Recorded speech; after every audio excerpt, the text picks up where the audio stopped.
Students, let's start the topic, the beggar, page number 64 from the beginning. अभी तक हमने पढ़ा इसका unlock the set and angrily bang the door. वह जो है खोलता है और झटके से गुस्से में झटके से जो है उसको धड़ाम से दरवाजे पर मारता है। आगे देखते हैं क्या है। Next he saw the pseudo teacher seat himself on a log and become lost in thought with his red cheek resting on his fist। देखता है, आगे देखता है कि pseudo टीचर जो है वो बैठे हुए हैं किसी लॉक पर और वो बहुत ही गहन चिंतन में हैं। उन्होंने अपने हाथ पर जो है ऐसे सर रख कर के यानी चेहरे को रख कर बैठे हुए हैं और जिनका चेहरा लाल हो गया है, यानी अपने लाल चेहरे को उसी पर रख कर बैठे हुए हैं। The women flung down an axe to his feet. महिला ने उनके पैर के पास एक जो है कुल्हाड़ी फेंक दी है। स्पैट एंग्रीली, और बहुत ही गुस्से में कहती है। And judging from the expression of his lips, और उसके होठों की जो एक्सप्रेशन थी उसको देखकर यह अनुमान लगाया जा सकता था कि वह क्या कहना चाह रही है। ओके, वह क्या कहना चाह रही है। 1 minute students. Began to scold him, वो डांटना शुरू कर देती है। द बेगर रियसली pulled up billet of wood towards him. Beggar भी जो है थोड़ा परेशान है, वो भी लकड़ी का जो बिलेट था उसको उठा के उसकी तरफ रख देता है। Set it up between his feet, वो अपने पैरों के बीच में उसको सेट करता है। And tap its feebly with an axe, यानी इसे कुल्हाड़ी से लकड़ी काटी जाती है, पैर से दबा करके ऊपर से उसको हिट किया जाता है, उसी तरह से वो भी उसको काटने लगा।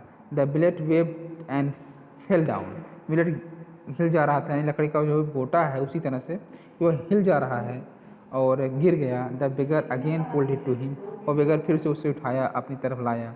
ब्लेव ऑन हिज फ्रीजिंग हैंड्स, अब अपने जो है ठंडे वाले हाथ को जो है फूंक मारकर थोड़ा गर्म करना चाह रहा है।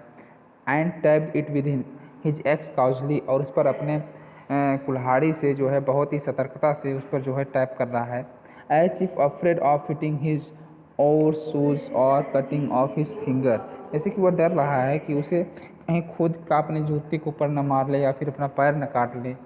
The stick of would fell on the ground, और इतना मतलब काट रहा है, सोच रहा है, डर भी रहा है, और स्टिक जो है उस लकड़ी का वो कट कर नीचे गिर जाता है। तो यहाँ पे पहले पैराग्राफ में बताया गया है कि वह लकड़ी काटने जा रहा है, उस समय वो कैसे डरा हुआ है और उसे कैसे गुस्सा लगी हुई है। सर्जिल्स एंगर हैड वेनिस्ड, सर्जिल का गुस्सा जो धीरे धीरे समाप्त हो गया। And he now began to feel a little sorry and ashamed of himself of having set a spoiled drunken perhaps sick man to work at menial labor in the cold। सर्जिल को थोड़ा सा अपने आप पे गुस्सा लगती है। सर्जिल्स एंगर हैड वेनिस्ड, उसका गुस्सा धीरे धीरे शांत हो गया है। And he now began to feel a little sorry, अब उसको थोड़ा सा जैसे अपने आप में रिपेंट्स प्रायश्चित हो रहा है। असेम्ड ऑफ हिमसेल्फ, उसे खुद पर शर्म आ रही है, क्योंकि for having set a spoiled, क्योंकि उसने बहुत ही ख़राब काम किया है। किसी एक ड्रंकन यानी पियक्कड़ को, किसी बीमार व्यक्ति को उसने इस ठंड में लेबर करने के यानी काम पे लगा दिया। उसको सोच करके बहुत ही ज़्यादा अपने आप पे शर्म महसूस हो रही है। An hour later, Olga came in and announced that the wood had all been chopped। 1 घंटे बाद ओल्गा आता है और ये कहते हुए कि पूरी लकड़ी काट दी गई है। Good, give him half rouble, said Sergei, उसको आधा रॉबल दे दिया जाए। If you wants to can come back and cut wood on the first day of each month, अगर वो चाहता है तो हर महीने के पहले दिन जो है आ करके लकड़ी काट सकता है। We can always find work for him, और हम लोग उसके लिए कुछ न कुछ काम की व्यवस्था कर देंगे। On the first of the month the waif made his presence and again earn half a rouble. अगले महीने के पहले ही दिन वह आता है और फिर से जो है उसके सामने उपस्थित होता है और कुछ कमाने के बारे में सोचता है। Although he could बेयरली stand on his legs, मुश्किल से वो अपने पैर पर ही खड़ा हो पाता है। From that day on the often he appeared in the yard every time work was found for him, वह इसी तरह से उसके बाद से हमेशा आ जाता था, सामने खड़ा हो जाता था, यानी अपने कार्य के लिए आता था और उसके लिए कोई न कोई कार्य की व्यवस्था कर दी जाती थी। Now he would shovel now snow, now put the wood set in order. ठंड बहुत थी, अब जो है लकड़ी को फिर भी वो सिस्टम से रख दिया था, पाइल्स कर दिया था। Now beat the dust out of rugs और एंड मैट्रेस, जो भी रजाई थे, जो बिस्तर थे, जो भी चीज़ें वहाँ पे रखी गई थी, जो भी फर्नीचर्स थे, सब पे जो डस्ट पड़ी हुई थी उसको हटाया। Every time he received from 20 to 40 कॉपल्स, और हर बार उसको जो है लगभग 20 से 40 के बीच में जो है कॉपल्स मिलते थे। And once even a pair of old trouser were sent out to him, और एक बार तो उसको एक पुराना जो है पैंट भी उसको मिला था। When Sergius moved into another house, he hired him to help in the packing and hauling of the furniture. जब सर्जिस दूसरे घर में जा रहा था या जाना चाहता था, जो किराए पे लिया था, उसकी पैकिंग के लिए, उसकी पैकिंग और फर्नीचर को घुमाने के लिए, यानी फर्नीचर को लादने में बहुत सारी मदद किया था।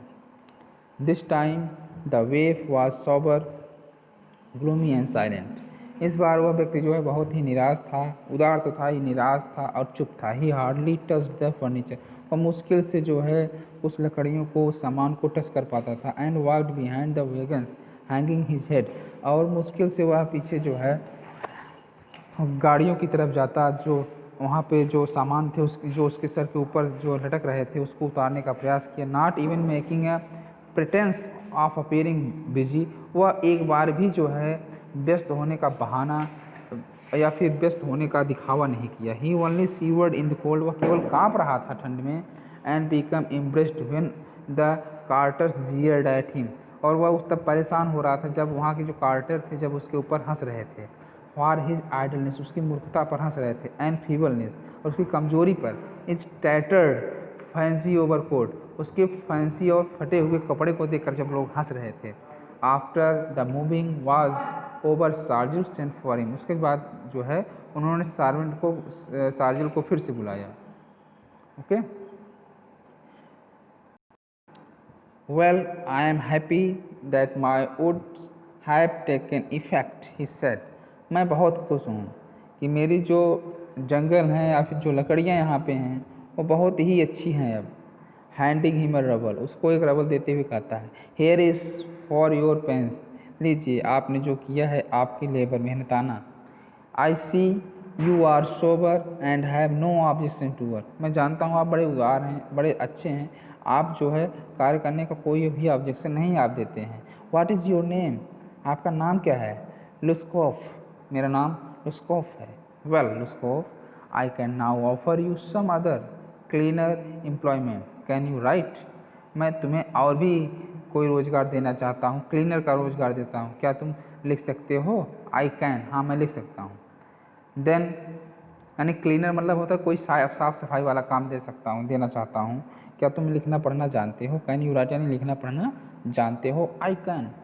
Then take this letter to a friend of mine tomorrow and you will be given some copy to do, तुम इस पत्र को लो और मेरे एक फ्रेंड के पास चले जाना कल, जहाँ पे तुम्हें कुछ कॉपी करने के लिए दिया जाएगा, यानी लिखने के लिए दिया जाएगा। वर्क हार्ड डोंट ड्रिंक, अच्छे से काम करना, कुछ पीना उना मत, यानी शराब का सेवन मत करना। And remember what I have said to you, goodbye, और ध्यान देना जो भी कुछ मैंने कहा है उसको ध्यान देना। इतना कहते हुए वो गुड बाय उससे बोलता है। Pleased eight having put a man on the right path, बहुत प्रसन्न है क्योंकि किसी भी व्यक्ति को उसने सही मार्ग दिखाया है, इससे वो बहुत ही प्रसन्न है। Soldiers tapped Luskop's kindly on the soldiers and even gave him his hand at parting. सार्जेंस लुस्कॉफ के कंधे पर टैप करता है, थपथपी लगाता है और उसको उससे हाथ मिलाता है, विदा लेते समय उससे हाथ मिलाता है। लुस्कॉफ टूक द लेटर, वह पत्र लेता है। From that day forth came no more to the yard for work, क्योंकि उस दिन के बाद से अगले दिन से यार्ड में कोई काम था ही नहीं। 2 years went by, ऐसे ऐसे 2 साल बीत गए।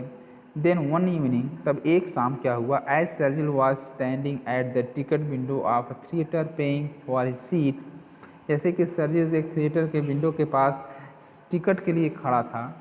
ही noticed a little man beside him with a coat collar of curly fur and worn sealskin cap, उसने अपने बगल में देखा कि एक व्यक्ति जो कोट कॉलर यानी कोट वाली कॉलर पहना हुआ है, सॉरी कॉलर वाली कोट पहना हुआ है, उसके बाल कर्ली हैं और थोड़े से उठे हुए हैं, एंड वन सिल्किन कैप, और एक सील स्किन कैप पहना हुआ है। This little individual timidly asked the ticket seller for a seat in the gallery and paid for in the copper coins। और यह व्यक्ति जो था एक एक मतलब अकेला जो प्राइवेट सीट होती है गैलरी की तरफ, उसमें उसकी सीट के लिए पे करना चाह रहा था और उसको सिल्वर कॉइन्स दिया। लुस्कॉफ इज़ दैट यू, क्राइड सर्जिसन ने कहा, लुस्कॉफ क्या तुम लुस्कॉफ हो? Recognising in the little man his farmer would chopper, उसे अपना वह पुराना जो है फॉर्मर वुड चॉपर याद आया। उसको सोचते हुए इसने कहा कि तुम हो, how are you, what are you doing, तुम कैसे हो, क्या कर रहे हो, how is everything with you, और सब कैसे हैं।